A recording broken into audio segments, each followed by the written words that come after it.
Կենտրոնի եթերում անցուդարձն է, եկեք միասին ու կարճ ամփոփենք օրվա կարևոր իրադարձությունները Հայաստանից ու աշխարհից։ Բարի երեկո։ Կառավարության նիստում Նիկոլ Փաշինյանը զայրացել է, որ իր հարցերին հստակ չեն պատասխանում։ Ես չեմ կարող ամեն օր զանգեմ, ասեմ, այն երեք որ հանձնարարեցի, այդ արվում է, թե չի արվում։ Հետո մի հատ է հաջորդ օրը, հետո մի հատ է հաջորդ շաբաթ, հետո մի հատ է հաջորդ ամիս, հետո մի հատ ամառը, մի հատ ձմեռը, մի հատ գարունը, մի հատ աշունը։ Այս ռեժիմով չի լինի աշխատել, հետո ես գնամ ուրիշ տեղ են տրամաբանության, որտեղ պետք է այդ բանը լինի, տենամ այդտեղ մի հատ փոս է։ Ունդեղից վերադառնամ կամ ասեմ, բախիա փոս ու բացատրություններ։ Ճեպազրույցի կգաք, ինչի։ Մենակ թուրք գործընկերների համար եք գնում, պարոն Միրզոյան։ Արի։ Ես համարում եմ ձեր ասածը վերին աստիճանի անդաստիդակ բան,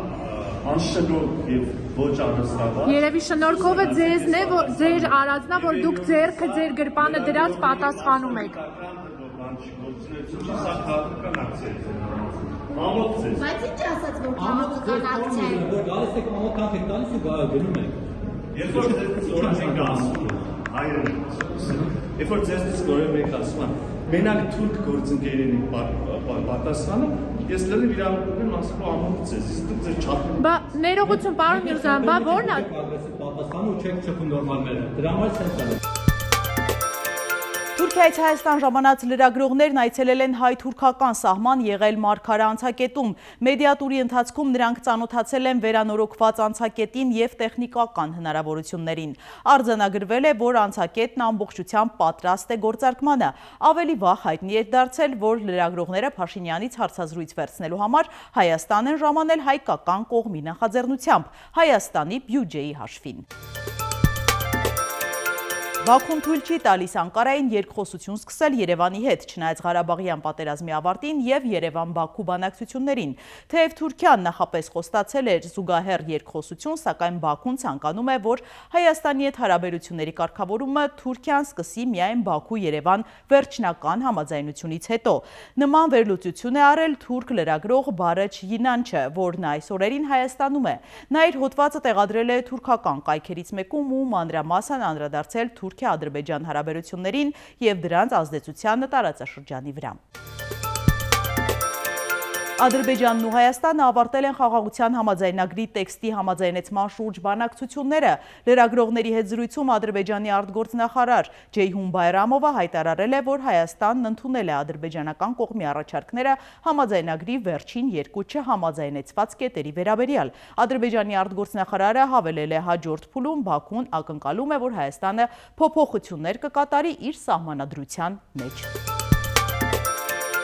Շենգավիթում կանխել են նռնակներ պայթեցնելու փորձը։ Ոստիկանությունը ահազանգեստացել, որ տներից մեկում 28-ամյա տղամարդը սպառնում է նռնակ պայթեցնել և խոսել է գրավի մասին։ 2.5 ժամ բանակցություններից հետո քաղաքացին վնասազերծվել է, հայտնում է Շամշյանը։ Հարևանների խոսքով նա 44-օրյայի մասնակից է և հավանաբար զենքը պատերազմից է տուն բերել։ Նոր Հաչնի ջրատարում տղամարդու մարմին է հայտնաբերվել։ Փրկարարները հատուկ ճոպաններով և ջրատարի աշխատակիցների հետ դուրս են բերել մարմինը։ Նախաձեռնվել է քրեական վարույթ։ Ոստիկանությունը պարզում է մահացածի ինքնությունը։ Խոշոր ավտովթար է տեղի ունեցել Արարատի մարզում, երեկ երեկոյան Երևան-Երասխ ավտոճանապարհին իրար երկու մեքենա են բախվել, կա 8 վիրավոր։ Մեծ ավտովթար է տեղի ունեցել Մոսկվայում, բեռնատարը մեծ արագության վրա 6 մեքենայի է հարվածել, 3 մարդ է տուժել։ Միացյալ Նահանգների նախագահ Դոնալդ Թրամփը զգուշացրել է, եթե Մոսկվան համաձայնության չգա Կիևի հետ, Վաշինգտոնը կարող է այնպիսի քայլեր ձեռնարկել, որոնք կործանարար կլինեն Ռուսաստանի համար։ Սպիտակ տան ղեկավարը նշել է, որ կարող է ճնշում գործադրել Ռուսաստանի վրա, բայց հուսով է, որ դրա անհրաժեշտությունը չի լինի։ Միացյալ Նահանգների նախագահի ազգային անվտանգության հարցերով խորհրդական Մայք Ուոլսն էլ ռուս գործընկերոջ հետ հեռախոսազրույցում փորձել է վերջ տալ այս հակամարտությանը։ Սպիտակ տնից հայտնում են, որ նախագահ Թրամփի հատուկ բանագնաց Սթիվ Ուիտքոֆը շաբաթ կայցելի Մոսկվա։ Նա պատրաստվում է համոզել Ռուսաստանին ստորագրել Ուկրաինայի հետ հրադադարի համաձայնագիրը։ Լեյսահմանապահները ձերբակալել են մի ուկրաինուհու, որը Ղազախստանում 12 տարվա ազատազրկման է դատապարտվել կազմակերպված հանցավոր խմբի կազմում մարդու օրգանների առևտրով զբաղվելու և 56 երիկամ վաճառելու համար։ Նրա զոհ են դարձել նաև Հայաստանում։ Առաջարկում է միասին թերթել մամուլի էջերը։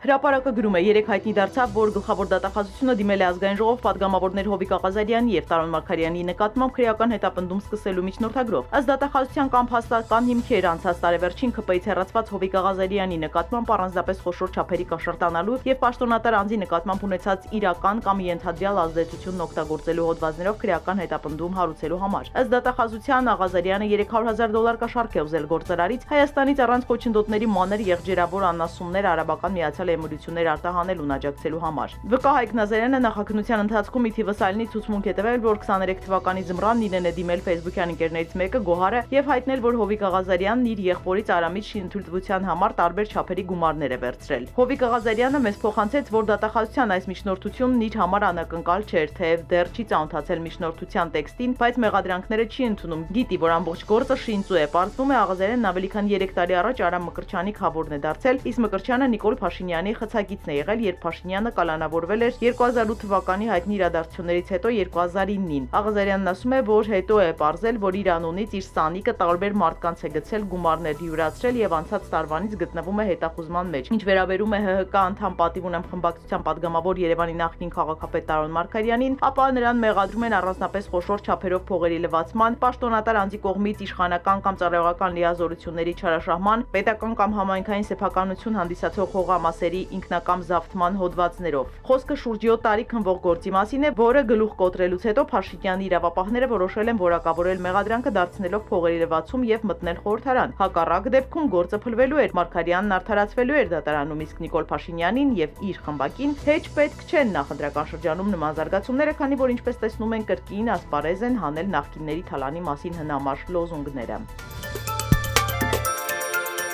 Նույն աղբյուրը գրում է. աշխարհաքաղաքական զարգացումները ոգևորել են նաև արցախցի քաղաքական գործիչներին։ Մոտ 2 ամիս է Արցախի ազգային ժողովը հաճախակի նիստեր է անում Հայաստանում Արցախի ներկայացուցչությունում, անգամ հանձնաժողովների նիստեր են անում, որոշումներ ընդունում, միջազգային կառույցների հետ են շփվում։ Հույս ունեմ, որ կկարողանան միջազգային օրակարգ մտցնել արցախցիների վերադարձի հարցը։ Նաև քննարկում են Արցախի նախագահի ժամկետը լրանալուց հետո նոր ընտրություն չանելու, բայց լիազորությունների շարունակականությունն ապահովելու հարցը իրավական ճանապարհներ են քննարկվում եւ մոտ են լուծմանը։ Ասացին, որ կա քաղաքական կոնսենսուս, որ նախագահը պետք է շարունակի կատարել իր պարտականությունները։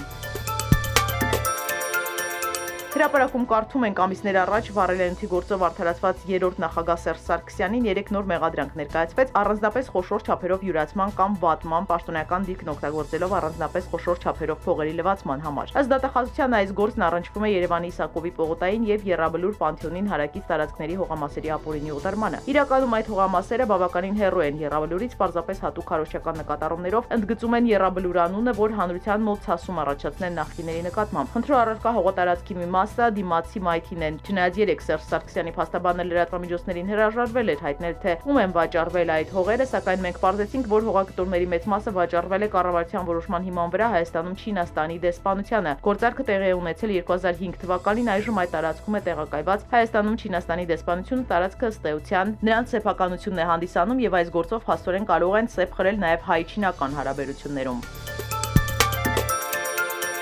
Հրապարակում կարդում ենք Երևանի քաղաքապետարանի ոչ պրոֆեսիոնալ դանդաղկոտ բյուրոկրատական գործունեության արդյունքում պարզվում է տուժել է նաև Հայաստանի ամերիկյան համալսարանը։ Շատերը նկատած կլինեն, որ վերջին ամիսներին վերանորոգման նպատակով փակեր Հայաստանի ամերիկյան համալսարանի հետնամասում գտնվող այգին, իսկ շրջակա շենքերը քանդված էին։ Շատերը հավանաբար նկատած կլինեն, որ շինարարական աշխատանքների մասին ազդարարող տեղեկատվական պաստառ էր տեղադրված, համաձայն որի վերանորոգումն իրականացվում էր USAID կազմակերպության ֆինանսական օժանդակությամբ։ Սակայն օրեր առաջ պաստառի վրայից հանվել ջնջվել են USAID-ի տարբերանշանները։ Խնդիրն այն է, որ Երևանի քաղաքապետարանն այնքան է ձգձգել շինթույլտվության տրամադրման գործընթացը, որ վերանորոգումը չի արվել, իսկ Թրամփի իշխանության գալուց հետո USAID-ին եւ նրա ծրագրերը փակվել են կիսատ, թողնելով նաեւ այս այգու կառուցումը։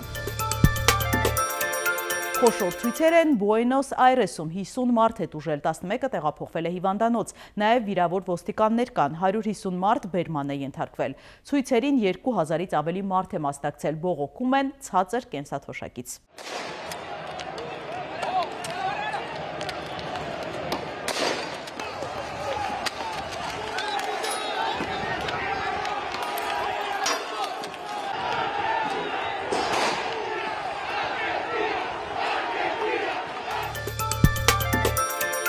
Վենսի հետ զրուցելիս Թրամփն ասել է, որ իրեն դուր են գալիս նրա գուլպաները։ Այս հաջողությունն ուրախացրել է Ամերիկայի փոխնախագահին։